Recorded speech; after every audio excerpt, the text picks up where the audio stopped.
Cuando Alfredo Stroessner asumió el poder en 1954, muchos miedos y esperanzas fueron depositadas en él. La barca inestable y golpista de la era que lo precedió hizo pensar a muchos paraguayos que por fin la vida democrática del país estaba encaminada.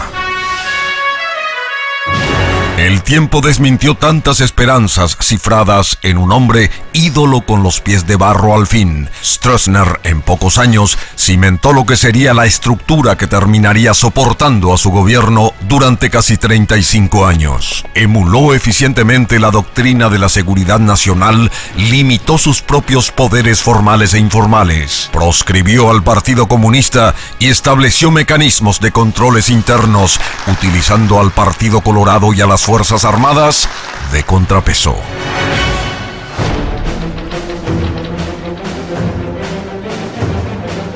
Lo que al principio se vio como miradas complacientes de gobiernos extranjeros que lo ayudaron a cimentar su poder, hacia el final Stroessner terminó rodeado de un marcado aislamiento. Paraguay en los últimos años estuvo ausente en todos los centros mundiales de discusiones políticas. En una descontrolada carrera hacia el poder, Stroessner premiaba el servilismo y condenaba cualquier forma de disenso. La supuesta era de paz y progreso se había instalado definitivamente en Paraguay. Era el cartel que vendía interna y externamente la imagen de un país cuyas noches escondían los ruidos de la tortura, los asesinatos, las desapariciones y los atropellos a los derechos humanos. Alfredo Stroessner autocráticamente estrenó la era de la oligarquía militar.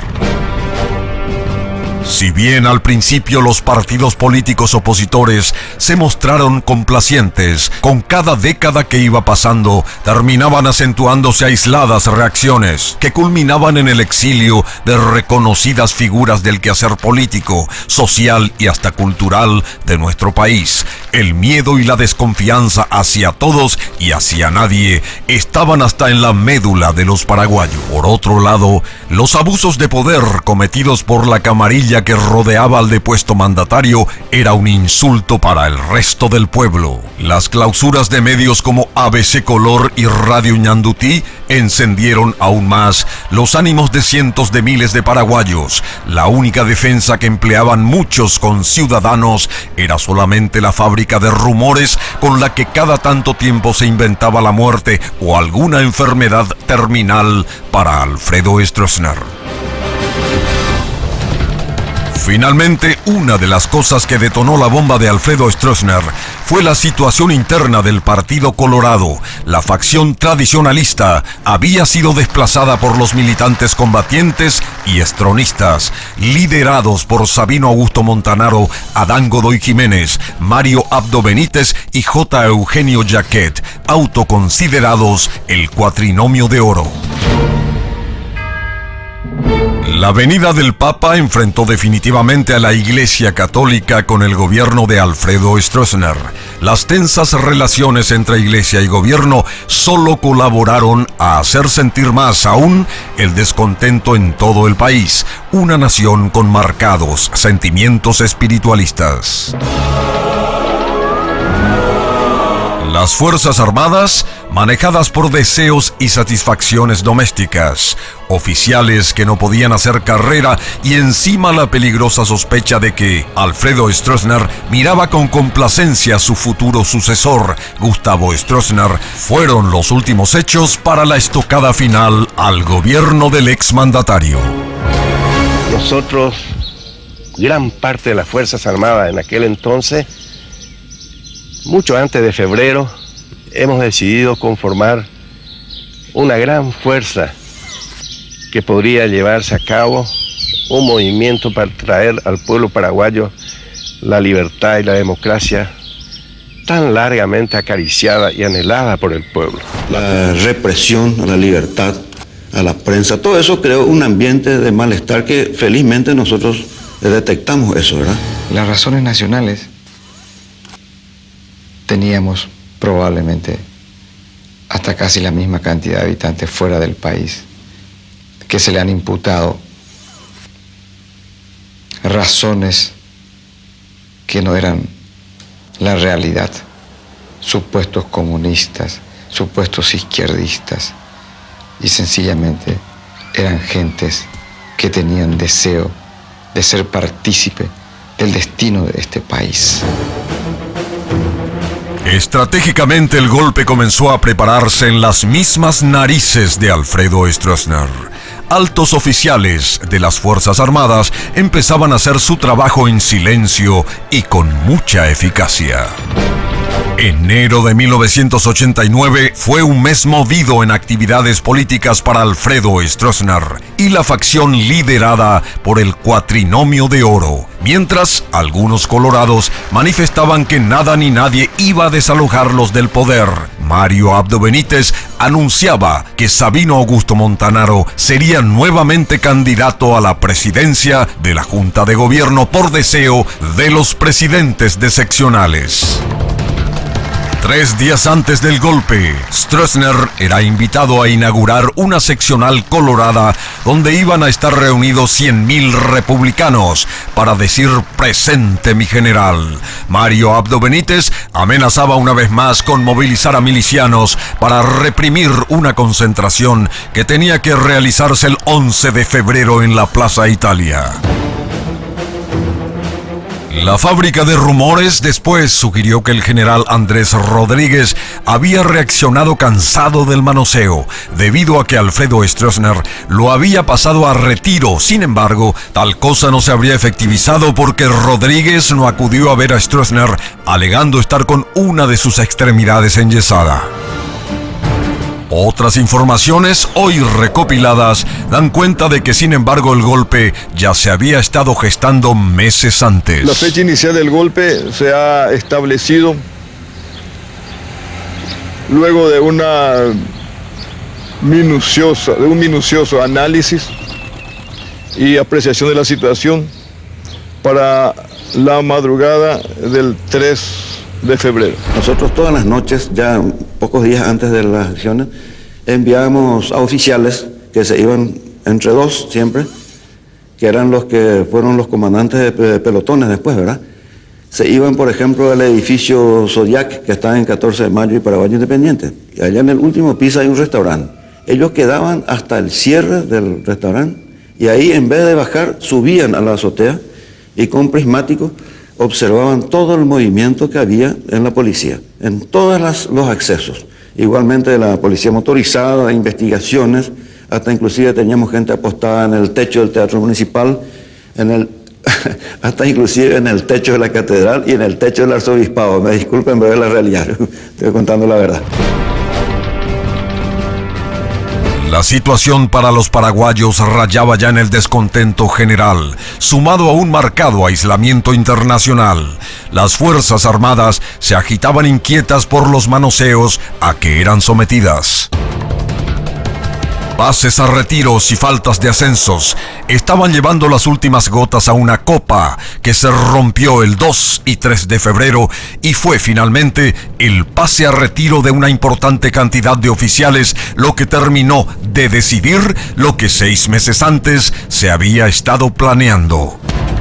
Nosotros pensábamos hacer el día 3 a las 3 de la mañana, pero la circunstancia no había hecho que anticipáramos el inicio de las operaciones en la noche del día 2, porque sabíamos que el presidente tendría que venir esa noche en la casa aquí vecina nuestra, que es la Ñata Legal. Según informaciones, apenas llegó unos minutos, el general Stroessner parece que recibió un llamado telefónico donde le ha alertado de esa tropa que estaba yendo ahí para supuestamente con intención de detenerlo, y él se retiró inmediatamente. Fue apenas unos minutos en su residencia privada en aquel entonces, en un ángulo del recodo de la calle Río de Janeiro, para inmediatamente trasladarse después al regimiento escolta presidencial. Para el golpe, comprometieron su ayuda varios oficiales de alta graduación de las distintas armas del ejército. Todos ellos sabían que estaban apostando a la suerte. Sabían que si el golpe fracasaba, Alfredo Stroessner no pararía hasta hacerles pagar caro el costo de su osadía. Todo el personal superior y subalterno de las unidades militares comprometidas en el golpe sabíamos la situación y actuábamos responsablemente, pues conocíamos que existía una sola opción, la vida o la muerte. Y a pesar de la planificación detallada para el golpe, no se previó curso de acción de alternativa ante un eventual fracaso.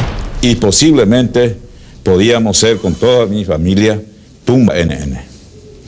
Porque nosotros sabíamos perfectamente que el fusilamiento estaba en puerta si fracasábamos esta parte.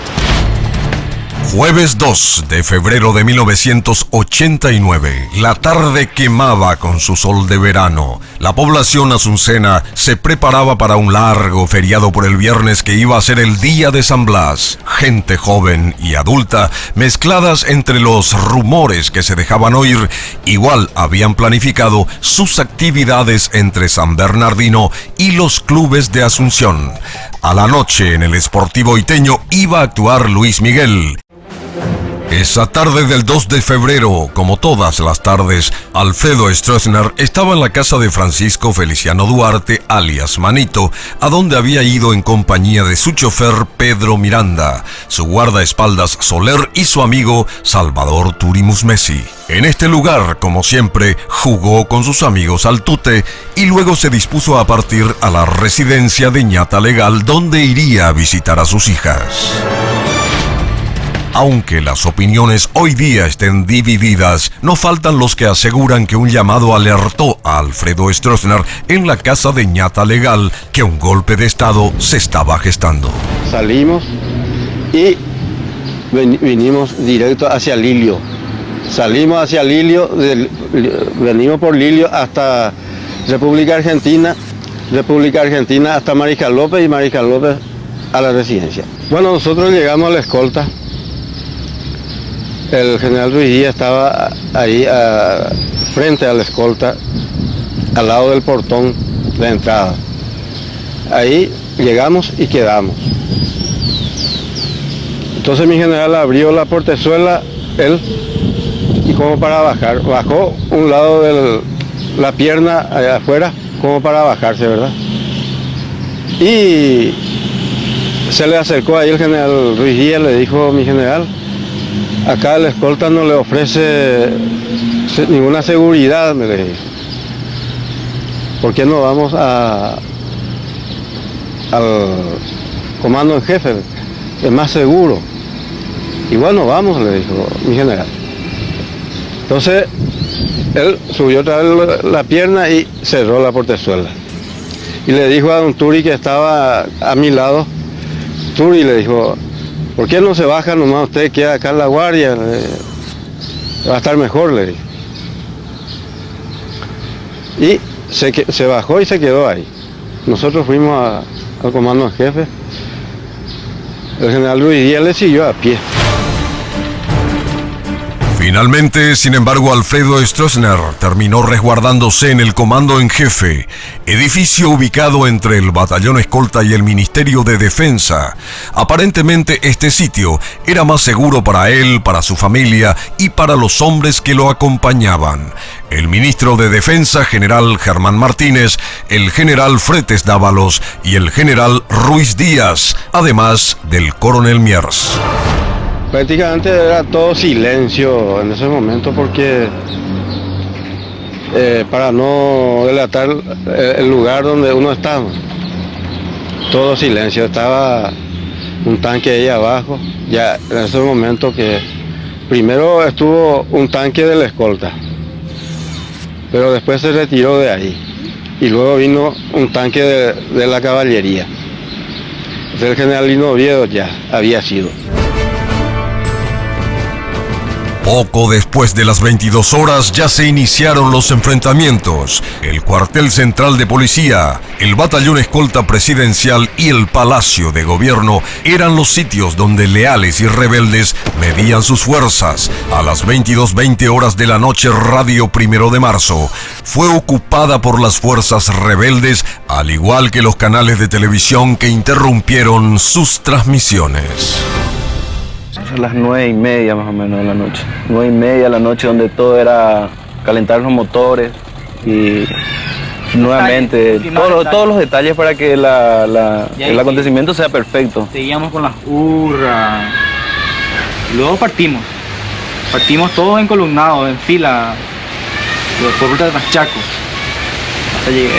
Fue cuando el momento en que llegamos al puente Remanso, más o menos, hubo una cadena policial, una especie de barrera.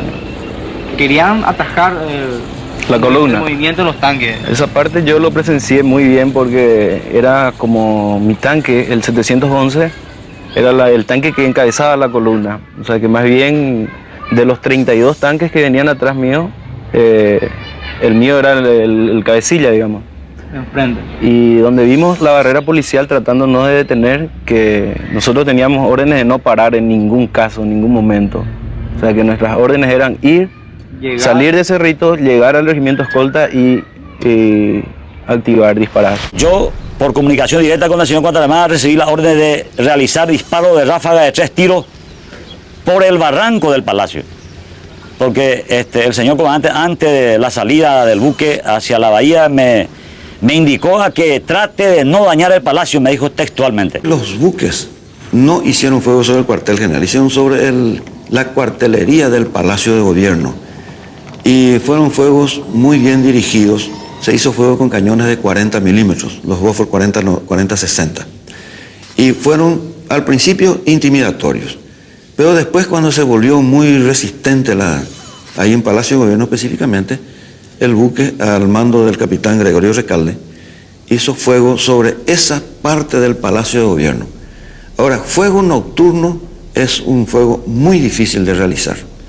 Y hicimos un 90% de blancos, pero hubo un 10% de dispersión. Inclusive hubo un tiro que evidentemente rebotó en el agua y se fue y se incrustó por un edificio que está detrás de la policía. Bueno, soy el capitán Candia y la noche del golpe me cupo comandar el patrullero capitán Cabral como parte componente de un grupo de tarea que estuvo compuesto por el patrullero Itaipú al mando del capitán Recalde y el capitán Cabral a mi mando.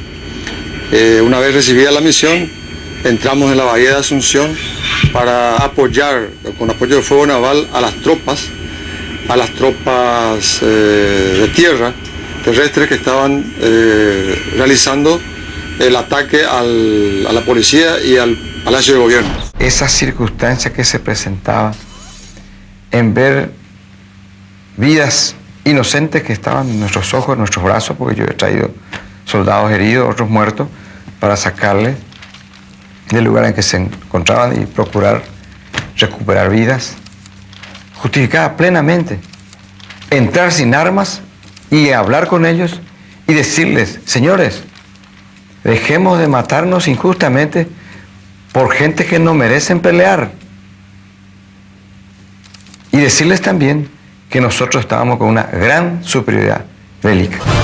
Cuentan algunos testigos presenciales que el general Stroessner hasta último momento estaba convencido de que el general Andrés Rodríguez aparecería para rescatarlo. No creyó cuando le dijeron que era el general Rodríguez. Y él dijo, no ha de ser él. Seguramente él estará preso en alguna parte. Dígale al general, que le diga a alguien al general Lino Oviedo, que le busque y que le diga, que le busque al general Rodríguez en cualquier parte donde esté, a cualquier precio que le defienda, al que le saque de donde esté. Alfredo Stroessner se negaba a entregarse. Pensaba que todavía podían salvarlo. creía en la posibilidad de que fuerzas leales a su gobierno saldrían a defenderlo. Sin embargo, nadie se movía. Hoy día sabemos a través de las grabaciones realizadas que los Carlos empezaban a inquietarse por la testarudez del anciano dictador, lo que ocasionaba más bajas. Como una manera de intimarlo, hicieron sobrevolar los aviones Avantes.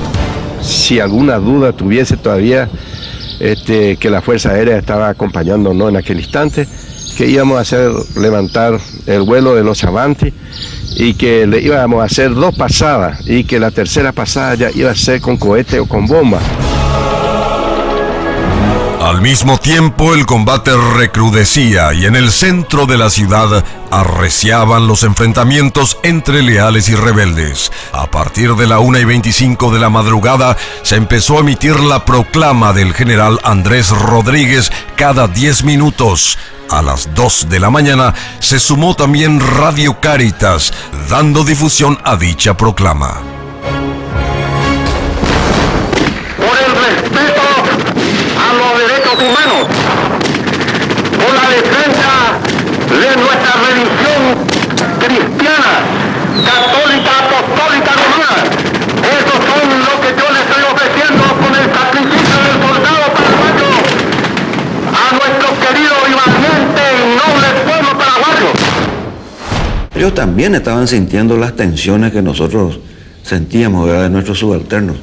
Y no solamente, sinceramente hablando, hasta nuestros vecinos, nuestros hijos, nuestros parientes, los amigos de nuestros hijos, todo el mundo decía: ¿qué esperan ustedes? ¿Qué son ustedes? ¿Qué hacen? Ustedes son parte de la dictadura, ¿no? Decían cosas insoportables dentro del ámbito familiar. Yo quiero que ustedes se pongan en su lugar, ¿verdad? En nuestro lugar, perdón, de que sus hijos le estén diciendo que ustedes participan de esta dictadura. ¿Cómo puede ser eso? Que están sacrificando a gente inocente, expulsando del país, confinando a gente. Y eso ya era intolerable. Y así como sucedió con nosotros, estoy seguro que pasó con todos los colegas de la Fuerza Armada. General Oviedo fue el que lo intimó, lo tomó y le invitó que subiera en su coche, en su automóvil, y lo condujo escoltado con un cascabel y urutú, uno adelante y otro atrás. A mí me habló con el Lino Oviedo. Me dijo: mire, chofer, me dice. Así, me conoce por mi nombre y todo. Así no. Mire, chofer, este es una granada. No intente salir de la fila. Usted va a ir detrás de ese tanque y un tanque va a ir detrás nuestro. Porque si usted intenta salir, acá esta granada y morimos todos. Delante estaba ubicado el chofer Miranda, la señora Graciela, la señora Pachi, detrás general Stroner hacia el lado de la ventanilla, en el medio con Stroner, yo a la derecha. Recibimos una orden o un llamado de que se necesitaban un cascabel y un urutú, o sea, 2 tanquetas, para escoltar a Stroner hasta la caballería.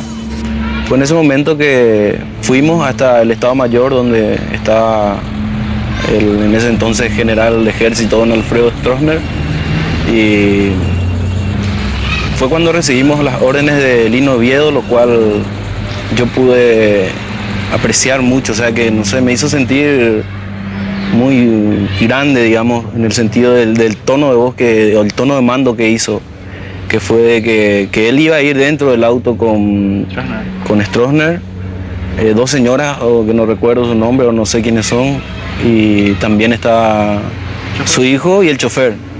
Y donde Lino Oviedo nos dijo que nosotros íbamos a ir atrás de ellos, que si ellos pasaban 40 kilómetros por hora, que le metíamos bala con él y todo adentro. Yo subí en el auto, saqué 2 granadas, una en la mano izquierda, apoyando sobre el recostadero del auto, el asiento delantero, la otra mano con un dedo colgado en la parte donde está en la ventanilla, donde justamente también se pone un posadero de la mano colgante, y se prende la luz. Di la orden tajante y determinante al chofer Miranda que se mantenga a 10 metros de un tanque cascabel 90 milímetros que estaba girando la torre hacia el vehículo, y otro tanque detrás dirigiendo la puntería del cañón también hacia el auto. Le dije, usted, si intenta escaparse, vuela la granada y también los cañonazos y volamos todo, pero yo voy a cumplir la orden. Cuando se rindió él, yo sentí una gran satisfacción porque sabía que desde ese momento no íbamos a tener ninguna baja con respecto al derramamiento de sangre. Una prisión odiosa, represiva y brutal, al 2 y 3 de febrero que comenzamos a gozar la libertad, para mí ese es el cambio tremendo que se produjo en Paraguay. Y creo que esa libertad es lo que más podemos apreciar. Yo tengo la firme convicción de que sin libertad nada se puede construir. El festejo era total. Asombrados ciudadanos invadían las calles de Asunción y un repentino sentimiento de hermandad terminaba aplaudiendo las gestiones de cuanto militar se cruzaba enfrente a los ojos de civiles. Una profusa información invadió el país. De la mano de periódicos y radios, las agencias internacionales no tardaron en hacerse presente.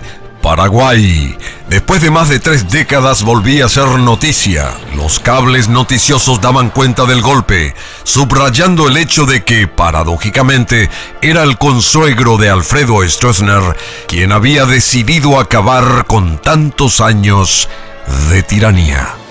Ciertamente que hubo un gran cambio que se concreta en la libertad de prensa, la libertad de expresión, la libertad de asociación, de manifestación. Eso ha sido una gran cosa. Y eso ha facilitado también para poder apreciar el pasado, porque entonces salió a flote un montón de cosas que el silencio había cubierto. Al mediodía del 3 de febrero del 89, en medio del calor de la gente, la marcha fue engendrada espontáneamente. Risas, tambores y gritos 1000 veces reprimidos. Ancianos y jóvenes, toda la población estaba de fiesta. Las excursiones surgían en cada esquina para ir a mirar las huellas dejadas por los bazucazos o por las metrallas. Todos tocaban los agujeros, miraban, evaluaban. Cientos de mini manifestaciones y banderas surgían, flameaban. Nadie sabía de dónde y pequeños milagros se iban dando en medio de todo. Esa tarde, a las 5 en punto, Andrés Rodríguez, en medio de una fervorosa multitud que lo aplaudía por su gestión, juraba como presidente provisional de la República en el Palacio de López, al igual que los nuevos ministros, 7 civiles y 2 militares.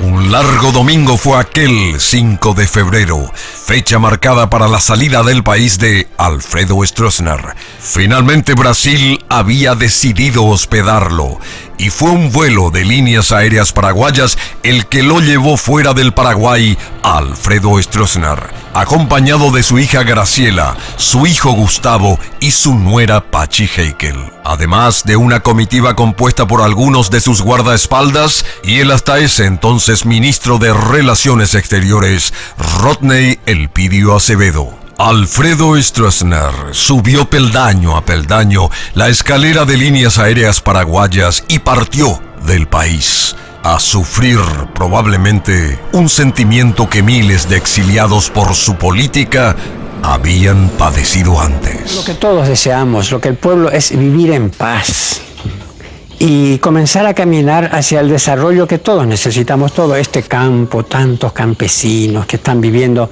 casi en la miseria, y no puede ser esto. Y entonces todos queremos que venga una era de paz, de seguridad, y para que haya paz y seguridad tiene que haber verdad y justicia.